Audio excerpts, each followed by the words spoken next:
위원장 안입니다. 오늘 저는 수년간 답보 상태에 머물러 있던 새만금 수상태양광 사업의 최대 난제였던 전력망 개통 연결 문제 해결 과정을 보고 분석합니다. 이번 개통 연결 성과는 단순한 송전선로 구축을 넘어 과초 위기에 있던 SK 데이터센터 사업을 다시 움직이게 하고 나아가 용 반도체 클러스터의 전국 배치를 현실적으로 검토할 수 있는 기반을 마련했다는 점에서 큰 의미를 갖는다고 생각합니다. 새만금 수상태양광 1단계 총 1단계 1.2GW 사업은 총 3GW 규모의 태양광 새만금 재생에너지 사업 중 핵심 사업으로 전력망 연결 문제로 수년간 정책해 왔습니다. 개통 연결 지연으로 SK 데이터센터는 연계상 투자도 중간 이주에 처했습니다. 이번 협의 결과로 한전의 2031년 연결 계획을 2029년 말로 2년 앞당기고 기존 내륙 연결 15.4km를 사업장 인근 1.7km로 변경해 연결거리 13.7km를 단축하고 사업비 약 5천억 원 절감 효과를 확보했습니다. 특히 준비된 구간부터 우선 추진하는 구조로 전환해 분산시, 빙제시, 구안군이 참여하는 지역 주도형 사업인 0.3GW 효성 컨소시엄 구간을 분리해 2028년 말 조기 개통 접촉이 가능하도록 했습니다.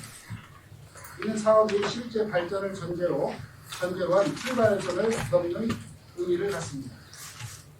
아직 사업자 간 세부 협의가 남아있어 연결 지점과 노선 등 구체사항은 공개하기 어렵지만 조만간 전북도와 사업자들 간의 개통 연결 관련된 MOU 체결을 준비 중인 것으로 알고 있습니다. 이번 개통 연결과 단계적 조기 접속은 사업 정상화와 전국 대규모 전력 공급 능력 확보, 향후 첨단 산업 위치 기반 마련이라는 점에서 중대한 의미를 갖습니다. 멈춰섰던 새만금 수상태양광은 전국 미래산업의 위기였습니다.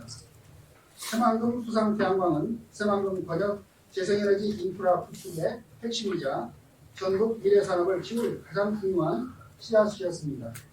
2.1GW 규모의 세계 최대 재생에너지 단지를 통해 기업들에게 아이백 기반을 제공하는 것이 사업의 본질입니다.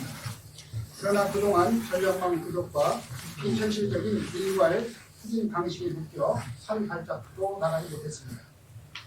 사업이 답보되면서 재생에너지 기반의 새만금 발전 전망도 심각한 위기를 맞았습니다. 그동안 군의 정치권에서 새만금 아이백 3단 지정을 외쳤지만 사실 그보다 더 시급하고 본질적인 과제는 실질적인 에너지 공급원인 수상태양광 문제를 실제로 해결하는 것이었습니다. 현장에서 답을 찾고 정책의 수를 바꿨습니다. 전 국회 환경노동위원회가 에너지를 다루는 기후에너지 환경노동위원회로 확대 개편된 직후부터 이 문제를 해결하기 위해 단계 기관과 끈질기게 협의해왔습니다. 먼저 현장의 목소리를 청취하고 지난해 10월부터 SK와 효성중공업 등 참여 기업들의 애로사항을 접한 직후 실무 점검과 함께 민관 연쇄 협의를 시작했습니다.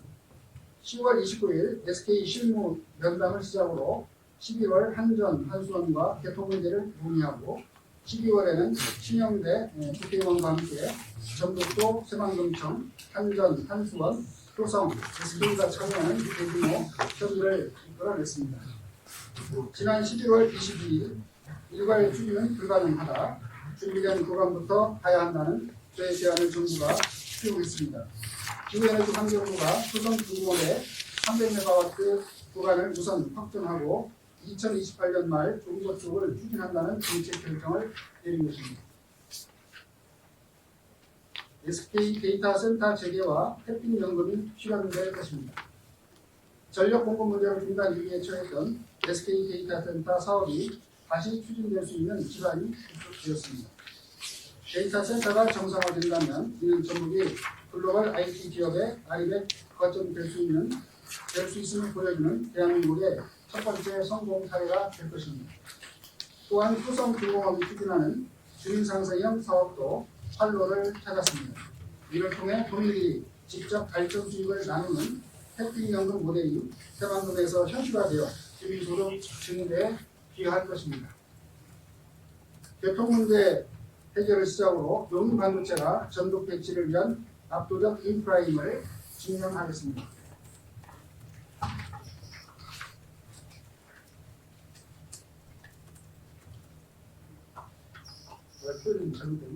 교통문제 해결을 시작으로 용인 반도체의 전국 배치를 위한 압도적 인프라를 증명하겠습니다.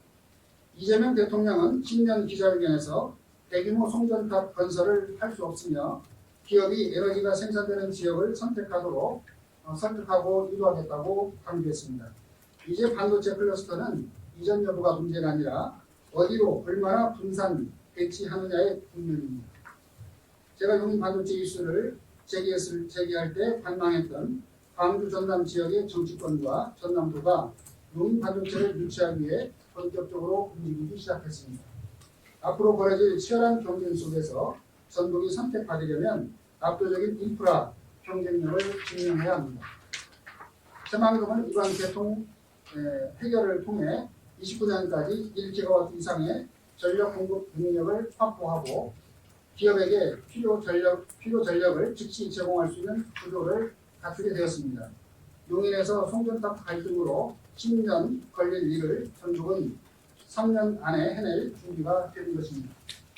용인 반도체는 전북으로 와야 합니다. 수산 태양광 개통 연결은 그 시작입니다. 저는 국회 기후에너지 환경 노동위원장으로서 용인 반도체 클러스터가 전북으로 전략적 분산 배치가 될 수 있도록 모든 역량을 쏟겠습니다. 말이 아니라 성과로, 그거 아니라 실력으로 전북의 100년 대회를 완성하겠습니다. 전북을 대한민국 반도체 사업의 새로운 심령으로 만들겠습니다. 감사합니다.